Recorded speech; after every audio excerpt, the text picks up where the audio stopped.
emerging opportunities in the green finance, carbon markets, and ESG investments, along with the strategies to manage transition risks. For the panel, I am inviting Ms.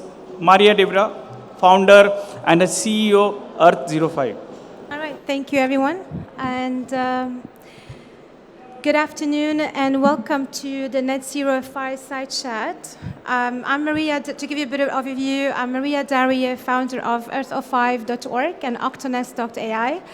I'm working on advancing solutions for water, food, and energy security and to support government agencies with reforming infrastructure. And I'm also the founder of Return on Lives metric. I'm thrilled to be moderating this session today. And I'm delighted to introduce our distinguished speakers. I will start first with Ming Lu. She is the head of China Office of the United Nations Global Impact and a young global leader recognized by the World Economic Forum. Thank you for joining, Ming, all the way from China. Thank you, Maria. Joining us here also Mohammed Junaid Isa. He's a local from the UAE and the head of corporate governance and sustainability of the UAE Securities and Commodities Authority, SCA, who also helped elevate the UAE's ranking to the World Bank's Protecting Minority Investors Index. Thank you for joining, Mohammed. And finally, we have Kush Husha. Am I pronouncing it right? Yeah. Thank you. Kush is the head of Eurasia and Middle East at ACCA, who has driven growth in India and is a founding angel of the Nudge Institute for Sustainable Economic Growth. Now that you got to know a little about our panelists, is the mic okay? You guys hear me all right? I'm trying to, all right, perfect. Let me see. Thanks. Have you seen the structure? Much better, thank you. Perfect. Thanks. Thank you. So on this panel, we'll be exploring, that's fine. On this panel, we'll be exploring the economic implications of global transition to a net zero economy, focusing on how investors can align their portfolios with decarbonization targets in an increasingly fragmented geopolitical landscape. So let's jump to the conversation. I would like to start with, we'll begin with you, Mohammed, who laid down the groundwork for us in the panel by exploring regulations and governance in the UAE. Well, this my first question to you is, we know that the UAE has committed to net zero by 2050 and continues to attract green capital. From a regulatory standpoint, how is the SCA enhancing investor confidence through ESG governance mandate and transparency framework, especially in the light of global policy volatility? Good. My voice is clear, right? Good afternoon, everyone. First of all, it's my pleasure to be here with you today in this great conference and with the great panelists. I hope that I'll be sharing a good knowledge about what has been implemented in UAE. Going back to your question, Maria, we have implemented the corporate governance not from now, for the last 15 years. And the corporate governance, it was implemented for all listed companies. So think about it, the local PJSC companies. So it's a mandatory requirement for all listed companies to implement the corporate governance. When we're speaking about corporate governance, we're speaking about the code of corporate governance. So all listed companies should follow whatever has been issued by ESCA and what has been issued by the central bank. If there is any differences in the code, what was issued by the central bank and what was issued by ESCA, they need to follow the central bank requirement if we're speaking about a bank. It's a journey. When we're speaking about corporate governance, it's a journey. We started it since the last 15 years.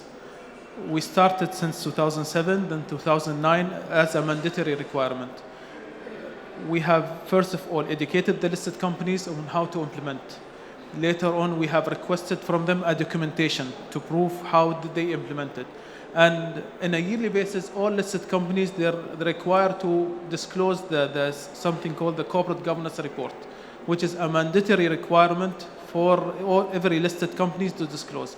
As you know, as an investor, an institutional investor, or a local investor, you need to know much more about the non-financial part of the company.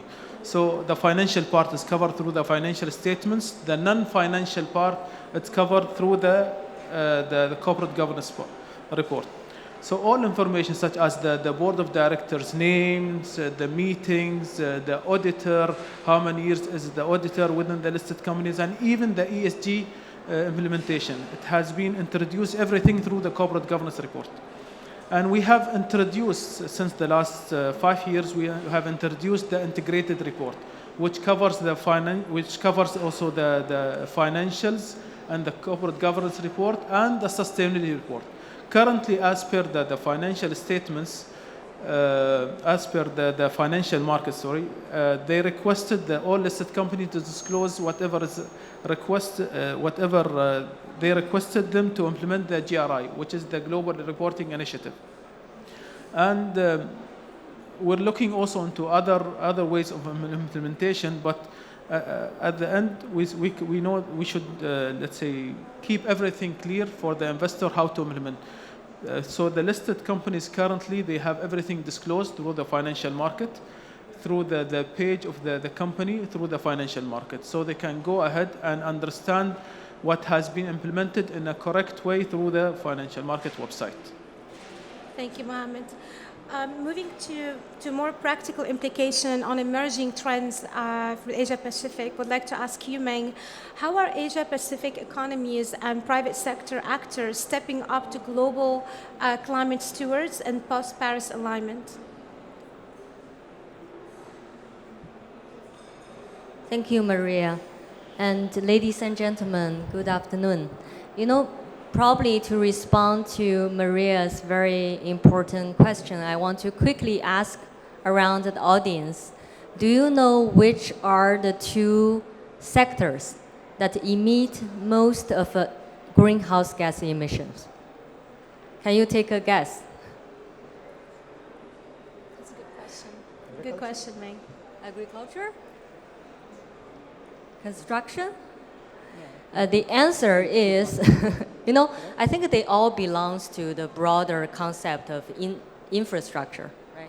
And the top two sectors that are the major contributors to GHG emission are number one, power generation, and number two, transportation, which is related to our productivity, our work and life every day. So in Asia Pacific, I think many countries there are stepping up to addressing these, fundamental challenges we're facing today, both from the public sector and also private sector. And in terms of power generation, and we see that among Asia Pacific region, it already accounts for 70% of green hydrogen capacities, especially China is in the leading place, and also Japan and South Korea. And we also see a trend that in West and South Asia, this investment is catching up.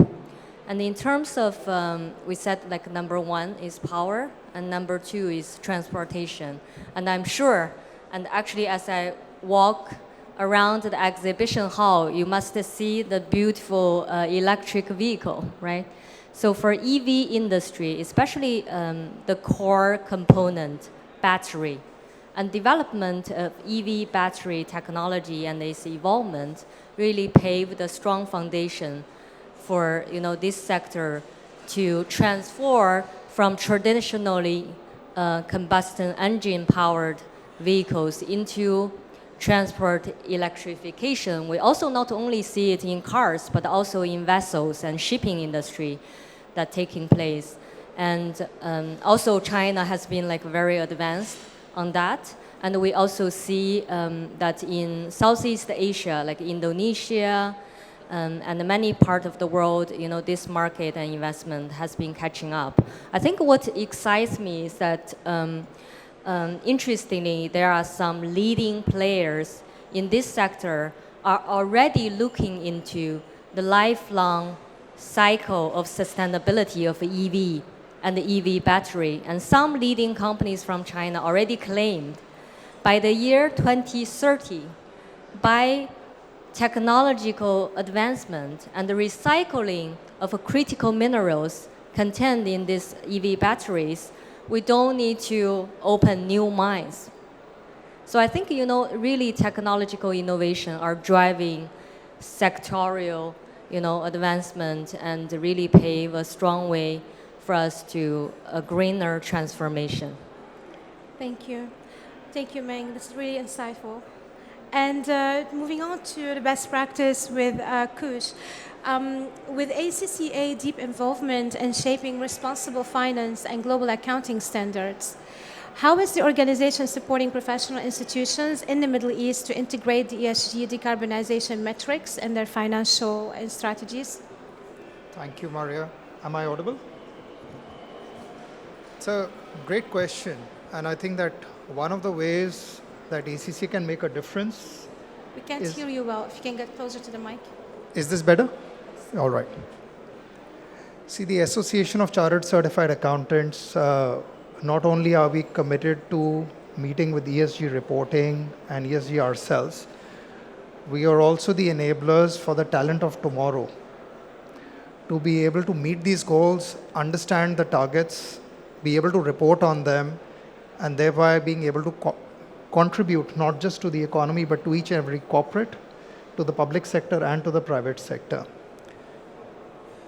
Now, from an ACCA perspective, when we look at the availability of talent tomorrow to be able to both report and understand these goals, you need to start preparing talent today for what is to come in the future. Once it is here, and then you can't start teaching talent, right? So for instance, if you've got S1, S2, ISSA 5000, etc. coming up, you need to start preparing for the talent today. As a part of that, ACCA comes out with several both short-term certificates, diplomas, etc. in order to upskill the existing talent in the market for them to understand risk, consulting, reporting, and thereby get the skilling that they need to be able to deliver on some of these goals. We are also holding several seminars. We are also holding certain events where we are connecting academia and corporates, academia and the public sector, so the academia today can understand what do they need to do today to prepare this talent for tomorrow again. I hope that helps. Thank you. Thank you. I would like to go back to something a bit more, to look into the current dynamics of the ESG and and the climate leadership. So if we look into if we farm the issue a little bit more from a global perspective, given the recent US policy where it's shifting to create uncertainty a little bit in the climate leadership, how do you view the role of regional blocs and multilateral alliances in maintaining momentum towards net zero, despite the US exiting the Paris Agreement today? Any thoughts around that? Who would like to? Maybe I can start. Sure, Mohammed. So, from a regulator of the financial market, we have a goal, we have a strategy. We're following the strategy that we have it. So we didn't, based on what has been announced, we didn't, from the states, we didn't change any plans that has been created, the strategy that has been put in from our leaders. So we're following the same strategy that has been planned for it. For example, to reach to a net zero by 2050, we're planning, we have the same goal, the same plan to implement and reach to the net zero by 2050. So yeah, as per the regulator of the financial markets. So there's no impact whatsoever on UAE, despite the fact. I'm speaking about my sector, the financial sector, and the financial market. We're following the same instruction that has been announced from the UAE government. All right. And will this shift potentially slow global progress or spark accelerated innovation elsewhere? What's your thoughts on that, Meng and Kush? On the recent US policy exiting Paris Agreement, how would that impact from your perspective? Yeah, I think if I make an analogy, so it's like our room currently. So we know the program will go on, right? Well, we are hearing so many different noises, right? So I think those stay in this room, continue to proceed with the direction we see that's beneficial to people and planet, will, eventually show its results. So I think in everybody's lifetime, you must, if not yet, you must have experienced extreme weather, or natural disasters caused by human activities, if not yet. And I think, many of us, I see you are nodding, that we probably experienced much more, natural disasters, extreme weather events, here droughts, the other parts like floods, ridiculous phenomena through our lifetime. And we will see that more often and more severe if we don't take action. Because at the end of the day, climate's impact cannot be solved by one single country. It has to be joint effort among countries, and it has to be joint efforts made by different stakeholders. I'm sure in this room we have representatives from government, from private sector, from think tanks, academia, etc. So the United Nations Global Compact, which I represent, is a great platform to foster collaborations, partnerships, innovations, to find those innovative solutions to tackle this problem.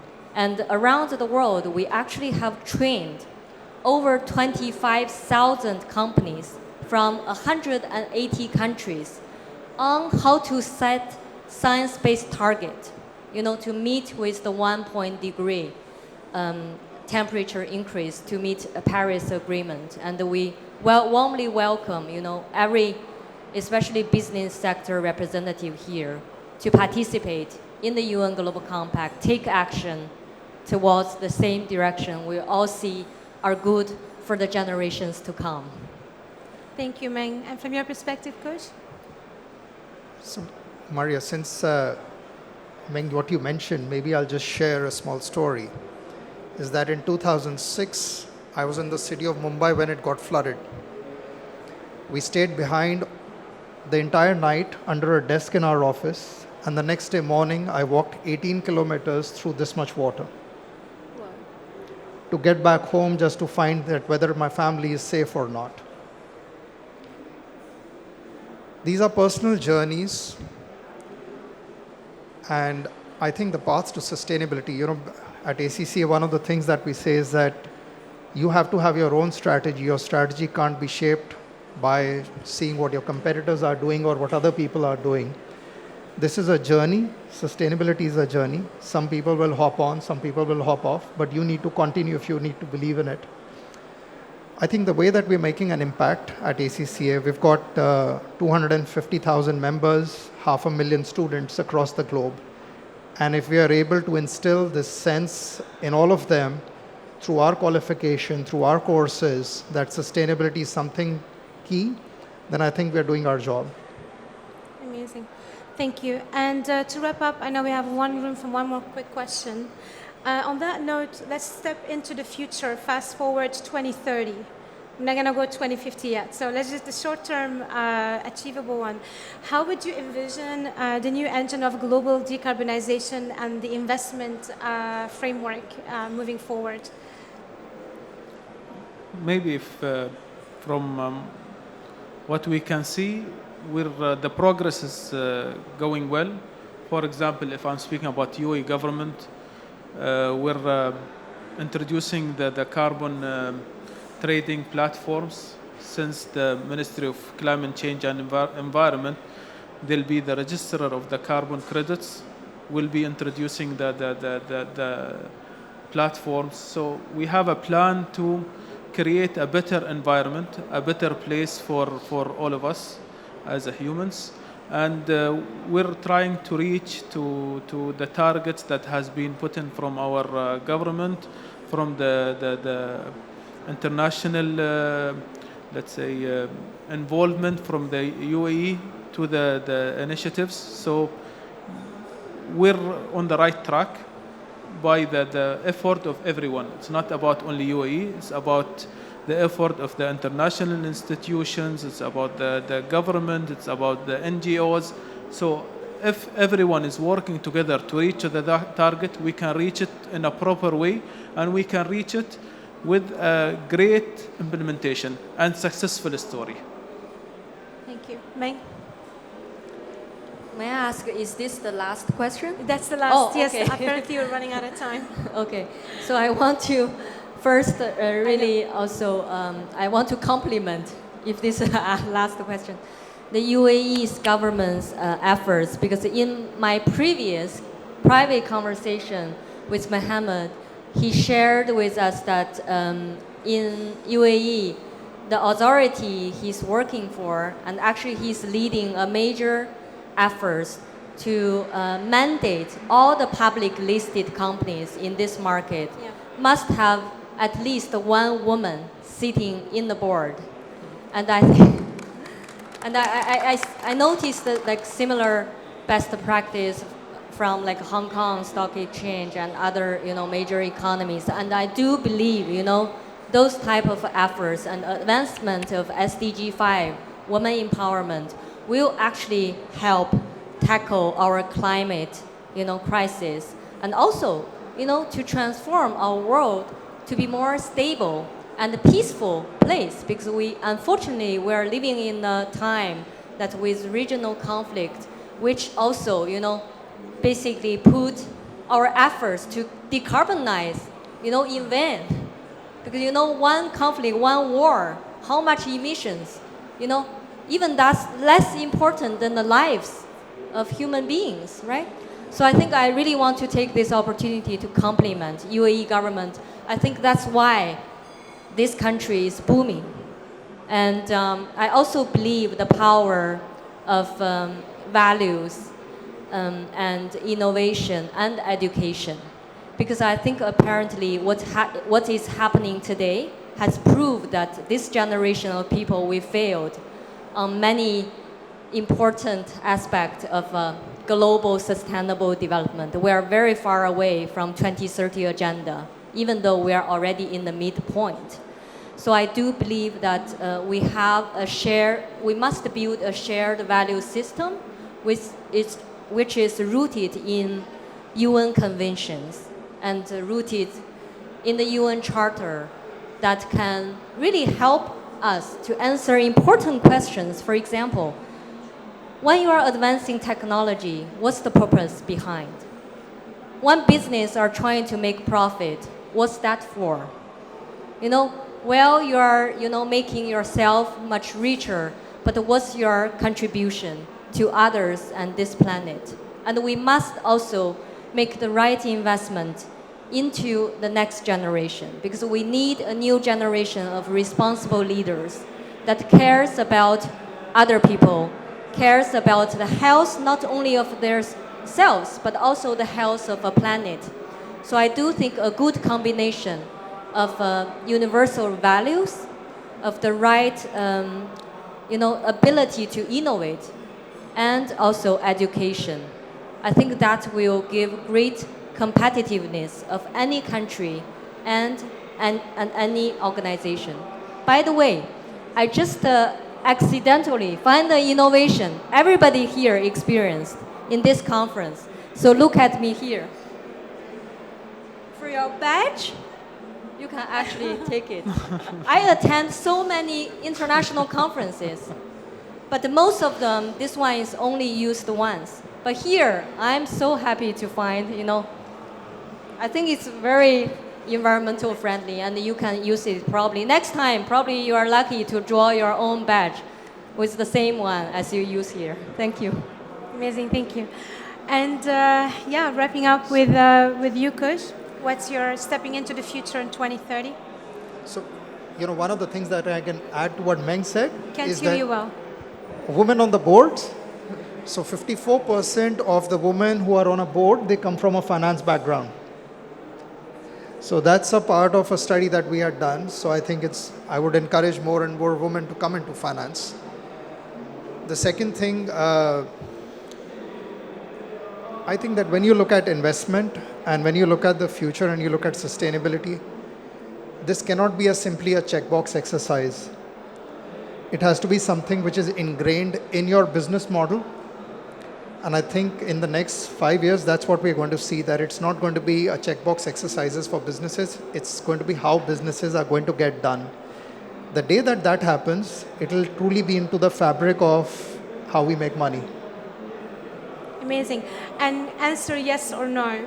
Will the US policy, the new US policy is exiting, as all we know, that has a global impact on many ways.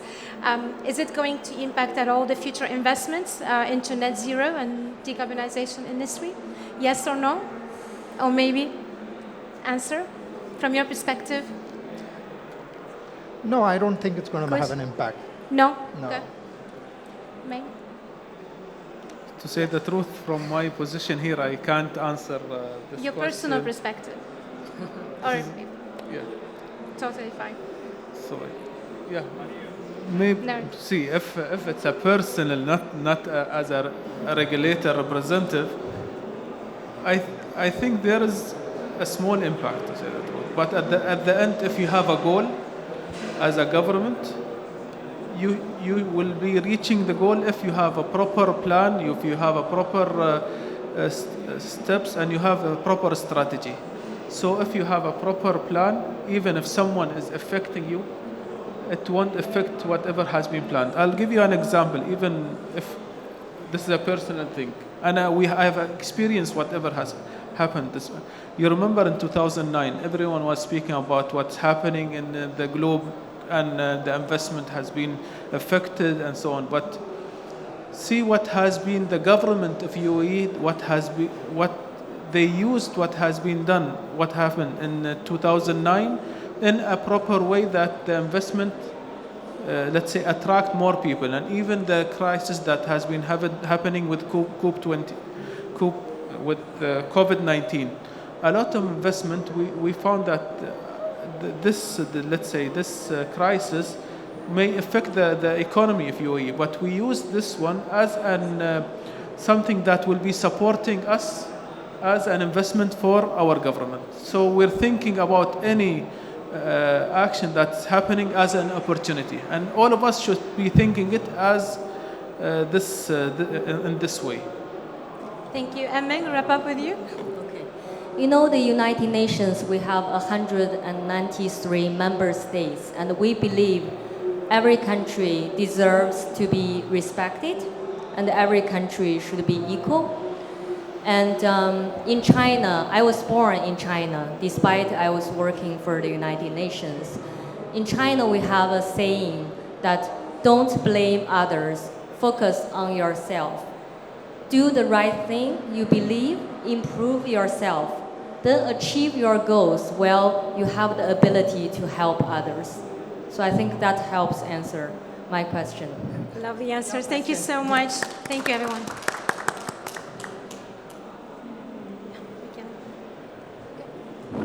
Yeah, we'll have a group photo, Maria, and I think we had a wonderful discussion, and decarbonization is an opportunity. It's a new line of business for many of them, and good to see that how UAE is